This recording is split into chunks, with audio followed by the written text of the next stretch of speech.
ici, on est sur deux blocs, deux noyaux béton, ici pour stabiliser le bâtiment. Sur les deux bâtiments, on retrouve ça. Au niveau du mur mitoyen, on a du béton cellulaire pour respecter le couvre-feu de 2 heures. Et ensuite, on a tout un poteau-poutre, bois et acier.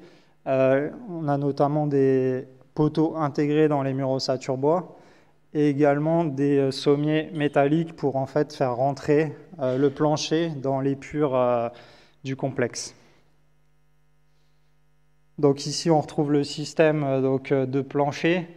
Donc vous pouvez voir, c'est des planches bois vissé sur lequel on vient remettre un panneau USB qui fait diaphragme pour envoyer les efforts sur les deux noyaux béton.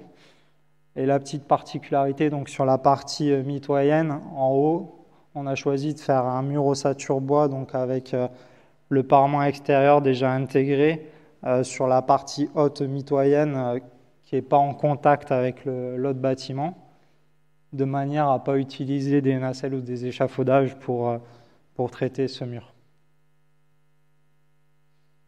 Ici, au niveau du mur du socle, on est sur un parement enduit, une fibre de bois. Ensuite, on retrouve un fermacelle qui fait office d'écran thermique. Et on retrouve de la ouate de cellulose dans le mur 260. Dans celui-ci aussi viennent s'intégrer les poteaux qu'on a vus précédemment. Ensuite, on retrouve le pare-vapeur et le doublage traditionnel, avec là la particularité qu'on est sur 2 BA18 parce qu'on est en 3e famille B. Ici, au niveau du mur des étages, le parement, c'est un parement en bois, bardage bois mélèze avec un saturateur. Il y a notamment des épines qui sont présentes, qui font office de modénature. Là, on retrouve un pare-pluie avec derrière de la laine de roche à 70 kg du mètre cube pour répondre aux exigences feu. Un panneau OSB et puis le MOB 260 qu'on retrouve qui là est isolé en laine de verre avec côté intérieur par vapeur et puis le doublage qu'on a vu précédemment. Ici au niveau intérieur les poteaux ne sont pas visibles, ils sont englobés dans la SAD qui elle est composée de chaque côté de un BA25 et un BA13 qui sont désolidarisés des poteaux structurels et ce qui nous a permis notamment d'obtenir des résultats acoustiques assez performants puisqu'on est 5 à 10 dB meilleur que ce qui était prévu.